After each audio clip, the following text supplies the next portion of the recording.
казвам ли честито вече? За кое? Вече се разбрахте с Бойко Борисов. Говоря за теб като човек, който представлява в някаква степен на реформаторски блок. Ами, сега ако разбирателството между Борисов и реформаторския блок е за честито, може би може да си честитим. Само че това не означава, че ще има правителство. Защото общия брой на депутатите между Блока и Борисов е 107. Остават още... Остава да преглътнат Патриотичния фронт, така ли? Ами, остава Патриотичния фронт. Или той да преглътне нас. Аз естествено не говоря от името на реформаторския блок, защото нямам такива правомощия, но Патриотичния фронт, доколкото разбирам, днес поставят условия за замразяване цената на ток. Тайс ли? Ами, четох в медиите. Да. Така че ето едно доста тежко условие в тази ситуация, в която се намираме, което не знам дали ще намери положителен отговор и от тук нататък, дори да намери положителен отговор, то каква е гаранцията, че при едно вдигане на тока управляващата коалиция няма да се разпадне? Чакайте, дава ли такива подробности да се обсъждат предварително? Аз мисля, че това са управленски решения, които в процеса на работа на правителство тогава се решават конкретно спред ситуацията. Да се гледат принципните неща, общите неща. Така е въпросът. Аз примерно си спомням, че един месец преди изборите, значи в началото на кампанията, казах, че ще имаме дясно-центристко управление, ГЕРБ, реформаторите и ако се наложи патриотите, защото имат някакви идеи на общност. Аз също мисля. Трети няма кой. И четвърти АБВ сега се прибавят не защото имат идея на общност с вас, а защото имат общ противник, БСП-то да кажем. Ами, това също предстои да видим доколко БСП е противник на АБВ. Аз мисля, че там малко по малко тези две партии ще започнат да се събират. В противен случай просто АБВ няма да има ресурс да влезе втори път в Народното събрание, а БСП ще отиде към една средна партия. Ренегатството е много силна емоция. Трябва да го знаете от вашите редици, десните също. Ако е по-силна от интереса, най-вероятно няма да се съберат. Но ако все пак интереса и прагматизма наделее, би трябвало да се съберат. Защото ако не се съберат, аз съм склонен да прогнозирам, че след 3-4 години може да има червената коалиция, която да се бори да влезе в Народното събрание. Тъй като сега го приемам, иначе не. Исторически е доказано, че даже аз мисля, че комунистите са дали много повече жертви във войните помежду си, отколкото с техни врагове. И десницата е в подобен стадий, дори там воюват понякога с атомни бомби. Добре, да погледнем сега реално вече. Не се ли водиха, как гледаш ти на тия преговори? Не издръпняха ли те, не се ли водиха не по съществените неща?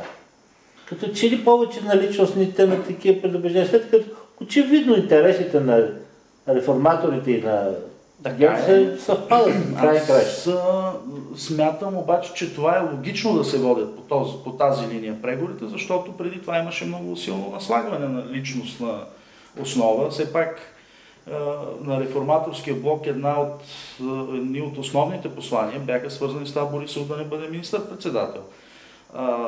И аз приемам тези малко дори театрални жестове, като опит сега да излязат от капан, в който сами влязоха. Никой не караше реформаторския блок да включи в програмата си подобно искане, от което сега да отстъпва. Иначе това, което е факт е, че е много трудна ситуацията за създаване на правителство. Колкото да изглежда на едро лесна, с трите формации, които обаче не са три. Реформаторския блок са 7 партии плюс граждани. И фронтите са. Фронта са 9, доколкото знам. В същото време правителството ще се крепи на 6 депутати от 126 и в този смисъл АБВ, извън това, че воюват с БСП, да кажем, техните 11 депутати по-скоро Резерв. биха могли да бъдат търсени като четвърти коалиционен партньор. Аз мисля, че за да има стабилно управление в тази ситуация, трябва да има четворна коалиция. Сега, ако си говорим откровенно, вие имате една много мощна подкрепа в лицето на ДПС, който ще подкрепя правителството и те го заявиха недвусмислено вече няколко пъти. Заявиха го, но нека да гледаме... Скрита подкрепа. Те ще играят ролята на Атака в предишната коалиция. Така е на пръв поглед. Но ако се заслушаме внимателно в това, което говорят ДПС, те казват, ние ще дадем 300 дни толеранс при положение, че в правителството не участват ксенофобски националистически партии, доколко ДПС приема фронта като такава. Това е важен детайл. И доколко в момента, аз не знам, доколко в момента ГЕРБ и Реформаторския блок не са поставени пред избор да избират или патриотите, или ДПС, а не нещо по средата. Вижте, това ще го видим. Ще го видим. Видяхме го и Атака, нали те беше против ДПС. Аз съм склонен да мисля, че в момента е 50 на 50 възможността за създаване изобщо на управление. На ДПС условието, все пак нали закачайте, не обиждайте много, нали? Да. Освен това има още една друга група, която е така, че подкрепя правителство. Това са така наречените от професор Божидар Димитров, друг такъв известен ренегат. Той ги нарича национално отговорни групи от депутати. Тоест отцепници, независимо от тук, оттам и така нататък. Аз съм убеден, че може дори правителство само на ГЕРБ да мине с 150 гласа в момента в парламента. Друг е въпросът как ще се излезе от тази ситуация. Да. Защото в миналото Народно събрание правителството официално беше създадено с 120 гласа. След това получи подкрепа от Атака, получи възможност по някакъв начин да управлява, но виждаме как излезе мандатоносителя от тази ситуация. Излезе с 39 депутата. Да. И в този смисъл е сложна ситуацията, защото доколко ГЕРБ ще реши да се сведе до подобно положение. В момента обществото ще има крайна нетърпимост към неофициални и неформални коалиционни управления. Скрити коалиции. Добре, един въпрос относно Реформаторския блок. Вие се стремите да създадете така много демократични и строги правила на публично поведение, да няма някой отпред, друг отзад и така нататък. В същото време виждаме, че те бяха доста нарушени по време на самите преговори. Тоест, знам, че кандидатите за министри трябва да ги се решават от гражданския съвет, от кого си. И аз не знам вече от гражданския съвет. А те вече са избрани. Съвета, който мога да дам в тази ситуация е парламентарната група на Реформаторския блок да поеме изцяло управлението на Реформаторския блок. Аз съм противник на това, решенията се взимат на 15 места. Да. И както се вижда, неефективно се взимат решения. На всичкото отгоре, като се вземат на няколко места по един и същи въпрос решения, обикновено излизат различни отговори на въпроса. И това създава усещане за разнопосочност, за конфликт, за предразпадно състояние и така нататък. Ако се поеме в един център, в момента има легитимен център. Легитимният център е парламентарната група. Ако всички въпроси и аз това бих го предложил и на доколкото имам влияние в нашето ръководство, просто да се премине в този модел. Няма смисъл да си играем сега на това, че сме крайно демократични, защото това не е така.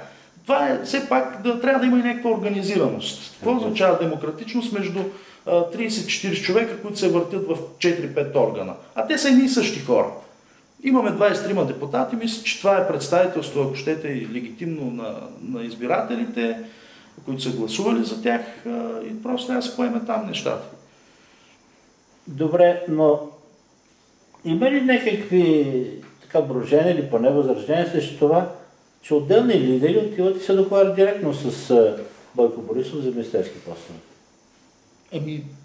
Госпожа Кунева е също между тях. Аз се възразявам срещу нея, но ме изненадва, че по този начин. Не съм запознат, честно казвам, с разговорите между госпожа Кунева и господин Борисов, освен медийните публикации, които чета.